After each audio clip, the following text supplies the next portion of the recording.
Hello everyone, আমি আজকে অন্যরকম ভাবে একটা রেসিপি তোমাদের সাথে শেয়ার করতে যাচ্ছি। স্কিপ না করে দেখতে থাকো, আই হোপ তোমাদের ভালো লাগবে। আমি একটু ভাত নিব, আমি একটু মাছ নিব, আমি আমি তারপর একটু ফুলকপি নিব, তারপর আমি খাবো। ফাটাফাটি।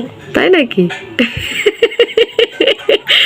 তো কেমন আছো সবাই? আশা করছি সবাই অনেক অনেক বেশি ভালো আছো। আমিও খুব ভালো আছি। আজকে আমি শিং মাছের একটা অন্যরকম ভাবে রেসিপি তোমাদের সাথে শেয়ার করব। আমি কিন্তু এই মাছগুলো রেখে দিব, তো সেটাও দেখিয়ে দিলাম। আর যেটা রান্না করব সেটা আমি নিয়ে নিয়েছি। যখন ফ্রাই প্যানটা গরম হয়ে গিয়েছিল তখন আমি তেল দিয়ে মাছগুলো দিয়ে দিয়েছি। শিং মাছের কিন্তু একটা কালো স্পট থাকে, সেটা কিন্তু আমি অনেক কষ্টে তুলে নিয়েছি। আমার পিকু আবার শিং মাছটা অনেক বেশি পছন্দ করে, ওকে একটু বেছে দিলে মাছগুলো খায়, না হলে খায় না। পিকুর জন্যই মূলত ওর বাবা এই মাছগুলো কিনে কিনে রাখে। যখন বলে এই মাছটা রান্না করো তখন ওকে আমি রান্না করে দেই। মূলত এই মাছটা কিন্তু আমি খুব কম খাই। তো আমার মাছগুলো কিন্তু ভেজে নেওয়া শেষ, নামিয়ে নিয়েছি। এখন আমি এখানে ফুলকপি আর আলুটাকে ফ্রাই করে নিব এক্সট্রা ভাবে। আগে থেকে ভেজে রান্না করলে কিন্তু সেই রান্নাটা আসলে খুব সুস্বাদু হয়। আর এমনিতেও ফুলকপির এক্সট্রা একটা বাজে গন্ধ থাকে, সেটা যদি তেলে ভেজে নেওয়া যায় তাহলে ওই রান্নাটা খেতে আসলে খুব ভালো লাগে। এক্সট্রা বাজে গন্ধটা কিন্তু চলে যায়। ফুলকপি আর আলুটা আমার ভেজে নেওয়া হয়ে গেছে। এরপর আমি এগুলোকে নামিয়ে নিব।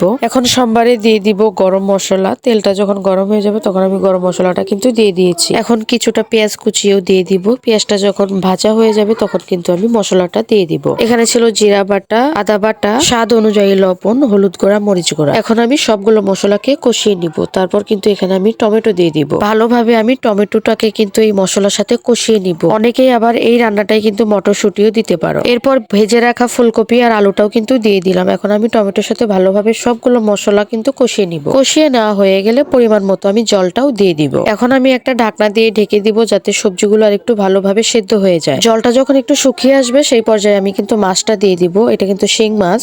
আজকের শিং মাছগুলো কিন্তু অনেকটা বড় ছিল। যখন জলটা একটু শুকিয়ে আসবে সেই পর্যায়ে কিন্তু আমি ধনিয়া পাতাটাও দিয়ে দিব। আর দিয়ে দিব একটুখানি চিনি। একটুখানি চিনি দিলে কিন্তু ভালো একটা টেস্ট পাওয়া যায়। আর এখন হচ্ছে শীতের সিজন, যে কোনো মাছ যে কোনো সবজি দিয়ে রান্না করলে কিন্তু সত্যি খুব ভালো লাগে। আর আজকে একটু ঝোল রেখে নামাবো, তো সেক্ষেত্রে কিন্তু আমি ঝোল রেখেই নামিয়ে নিলাম। তরকারিটা কিন্তু আমার হয়ে গিয়েছে। এরপর রান্নাঘর থেকে তরকারিটা নিয়ে কিন্তু আমার রুমে আসলাম। এখন আমি পিকুকে একটু খাইয়ে দিব, তো তার জন্য একটুখানি ভাত দিয়ে নিলাম আর ওকে একটু তরকারিটা দিয়ে দিব। যেহেতু ও ঝাল খাইতে পছন্দ করে না, সেক্ষেত্রে আমি তরকারিতে ঝালটা একটু কমই দেই। পিকুর অনেক ঠান্ডা লাগার কারণে আজকে ওকে আমি সালাড দেই নাই, শুধু 2টা লেবু দিয়ে দিয়েছি। লেবুটা দিয়ে কিন্তু সুন্দরভাবে খেয়ে নিবে। তো পিকুকে কিন্তু আমি স্নান করানোর পরে ফ্রেশ করে দিলাম। এখন আমার রান্না শেষ, ওকে এখন খাইতে দিয়েছি। সকালে নুডলস খাইছে। আর দুপুর টাইমে আমি পিকুকে একটু হইলেও ভাত দেই। যদিও হাত দিয়ে খাইতে চায় না, ও জোর করে করে বলি তুমি খাও, তারপর না খাইলে আমি খাইয়ে দেই। আবার কখনো কখনো ওর বাবাও খাইয়ে দেয়। কেন আর নাকি খান নাই? হ্যাঁ, খান নাই এনে এই মাছটা? তো চিনেন না যে?